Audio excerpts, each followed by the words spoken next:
আল্লাহ তাআলা এই পৃথিবীর পুরা নিজামটাকে একটা শিকলের মধ্যে, শৃঙ্খলার মধ্যে রেখেছেন। সুবহানাল্লাহ বলতে থাকি, হয় নাই? আরো জোরে একদম ফুল ভলিউমে একবার বলেন সুবহানাল্লাহ। আজকের দিনের সকালের সূর্য সেই দিকেই উঠেছে যেই দিকে আদম নবীর আমলে উঠেছিল। একটু বলেন, যদি আপনাদের মিল হয় কথা তাহলে উত্তর দেন। আজকের দিনের সূর্য আদম নবীর আমলের সূর্য রাস্তা কখনো পরিবর্তন হয়? রাস্তা কয়টা? বলেন না, রাস্তা কয়টা? আজকে থেকে কোটি বছর আগে যেই মাসে আম গাছে ফুল আসতো, এখনো সেই মাসের সেই তারিখে সেই সময়ে ফুল আসে।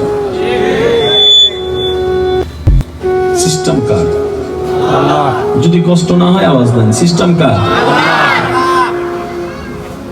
সাগরের মাছ আলাদা, নদীর মাছ আলাদা, পুকুরের মাছ আলাদা, তিনটা জায়গার মাছ আলাদা, স্বাদও আলাদা।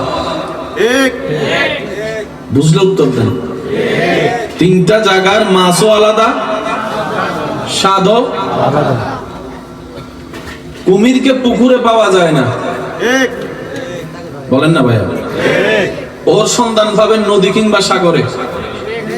প্রত্যেকটা কিছুর আপনি যদি ঠান্ডা মাথায় নিরপেক্ষ বিচারক হয়ে রবের সৃষ্টিকে যদি গবেষণা করে দেখেন, আপনার ভিতর যদি সত্যিকার জ্ঞানের আলো থাকে, আপনার মন যদি সত্যিকার সৌন্দর্যতার দাবি করে, যারা স্রষ্টা বিশ্বাসী নয় তাদের অন্তর বিবেক জ্ঞানেই বলতে বাধ্য হবে এত সুন্দর চেইন মতো সিস্টেম কোন ব্যক্তির দ্বারা পরিচালন সম্ভবপর নয়, এটা একজন স্রষ্টার দ্বারাই সম্ভব হবে। বলেন সুবহানাল্লাহ।